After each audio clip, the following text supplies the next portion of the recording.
In this video I hope to show you that the Xbox 360 is the best console for ports and remakes.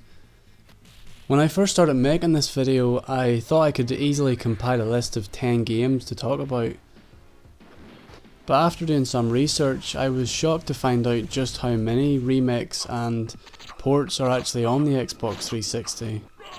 A few rules for this list are the games have to have been released on an older console or platform. Preservation is also a bonus point if the game was previously unavailable to a select number of gamers. Next rule, getting higher on the list usually means there has been added value to the game. This can be something simple like making the game technically superior to the original game, or it could be something like being able to play the game online where you couldn't previously have done this. I want to take a minute just to demonstrate some of the games that didn't make it to the list. There are so many games on the 360 I don't even have time to individually list them. Instead I'll just flash up this image to demonstrate. You may notice that Half-Life Orange Box is actually one of the honourable mentions. Half-Life 2 was already on the original Xbox. Team Fortress 2 and Portal weren't actually released on any other old console, so I didn't really feel like this was the right thing for this list. But I did just want to mention it because technically it was an improved version of the original Half-Life 2 on the original Xbox. One honourable mention that I do want to actually spend a little bit of time on is the Hitman HD Collection. I couldn't quite justify putting this on the actual top 10 because not a lot has changed in terms of what's new. The fact that it's in HD means that it is the best version of the game, so I do think it's worth at least mentioning. I personally already own the games on the original Xbox and there's not a drastic difference, but it is still nice to have for preservation reasons. Also, where else can you find the perfect blend of stealth mixed with ragdoll effects that allows you to launch a guy into a pool? I hope to do a series review of Hitman at some stage, and the HD versions of the games will allow a better quality review. So with that out of the way, let's get onto my list proper. Banjo Kazooie and Banjo 2 are purely on the list for preservation reasons. You would have your work cut out for you to buy a good condition copy of Banjo 2 on eBay for less than £50 or dollars. I think it's great that certain games have a level of rarity. It's nice to see that classic games hold their value, but this is little consolation for someone who actually just genuinely wants to play the game. And this is why the Xbox Live versions of these games are a great alternative. And not only that, but the upscaled graphics make it even sweeter. I remember when I first saw Serious Sam in my local video game store. It was in the GameCube section and I thought it was a kind of gimmick game. Little did I know it was actually a throwback to the old school first person shooter games. And it's actually everything I've been looking for in a first person shooter for a long time. It has a fixed gun, there's no aim down sights, your health doesn't regenerate, and it's actually really challenging to play. I hope to someday do a full series review of the Serious Sam collection. But in the meantime I would recommend you watch Hot Lesbian Assassin's review of Serious Sam The First Encounter. He's one of my favourite YouTube reviewers and this video is what made me realise just how good Serious Sam is. Another personal entry for me is the Silent Hill HD Collection. I've talked to some Silent Hill fans and the reception for this game hasn't been great, partly because of some voice acting issues. But for me this was another opportunity to play games that I didn't get the chance to when they were originally released. Plus it gave me the opportunity to play a survival horror on the Xbox 360, which I rarely get to do.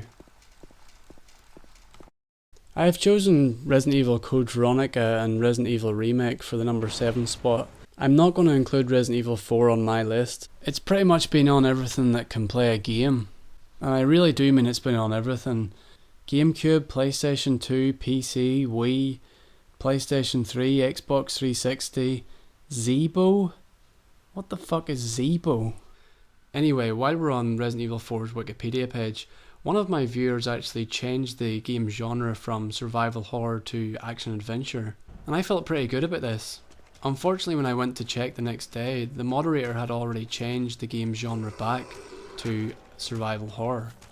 There are two reasons why I've added Resident Evil Code Veronica and the Resident Evil remake. Number one is that they both have zombies in them, and number two is that they're both survival horror games, unlike Resident Evil 4. These games give people the opportunity to play Resident Evil games as they were intended to be, not as a game that was trying to cash in on a Call of Duty audience. Castlevania Symphony of the Night was one of those games that I missed out on first time round. I had never played the original game on the PlayStation 1, and this is precisely the reason I've added it to the list. It actually kind of blew my mind when I first seen it on the marketplace. Here was a game that was originally only available on a Sony console, and it's now available on a Microsoft console. Had it not been released on the Xbox Live Arcade place, I would have missed out on this absolute gem of a game. Castlevania Symphony of the Night is also an example of a game which is very hard to buy in its original form, which makes the Xbox Live version even more appealing.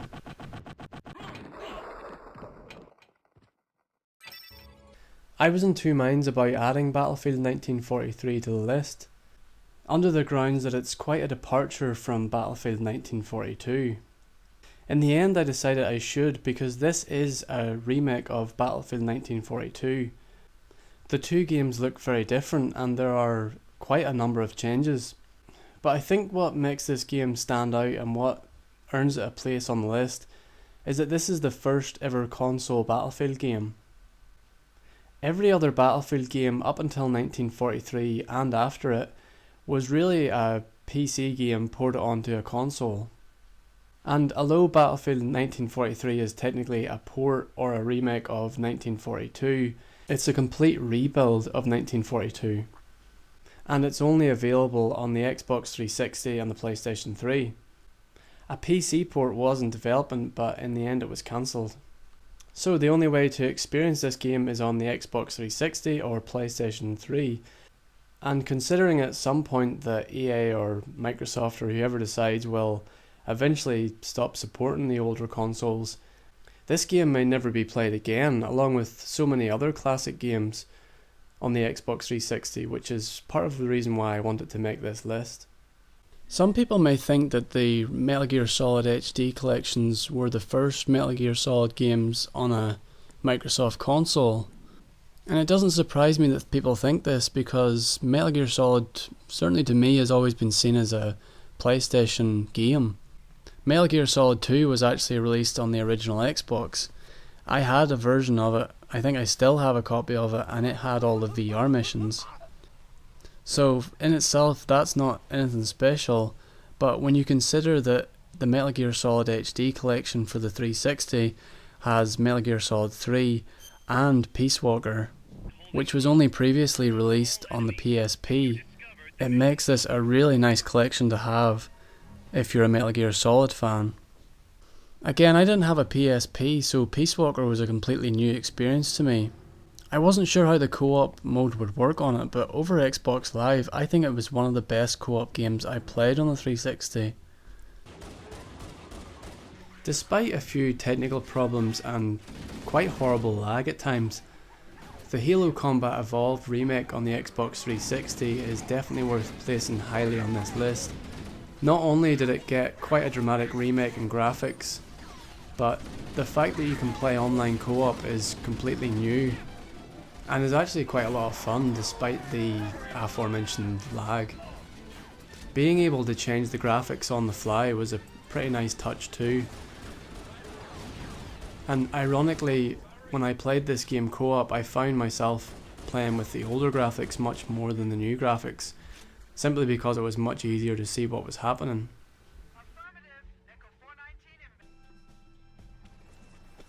Battlefield 2 Modern Combat is the best online console first-person shooter ever made. Of course that's a completely subjective statement, but this is my video and I'll say what I want. I was massively into Battlefield Online on the original Xbox. I spent more than a year only playing it. I don't think I even pressed my eject disc button in that year. It got to the point where I seen my Xbox as a Battlefield machine, If there was a better game at that time, I didn't want to know about it. It was a very strange experience to put so much time into one game, and to feel like you're ready to move on, only to find out that there's a new version of the same game you've just been playing in HD. I am by no means saying that the remake was in any way perfect, but this allowed me to re-experience the game all over again on a brand new console, and I can't imagine what my move to the Xbox 360 would be without the Battlefield 2 Modern Combat remake. It was a very special game and community to be a part of. It was my privilege to play with some of the best players to play the game.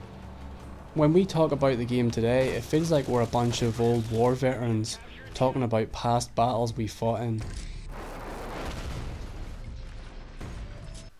Which finally brings us to the number one game on the list. That's right, you guessed it, GoldenEye Xbox Live Arcade. Well, it probably would have been if it had ever been released. But the real number one, and by no means less deservedly so, goes to Perfect Dark Xbox Live Arcade.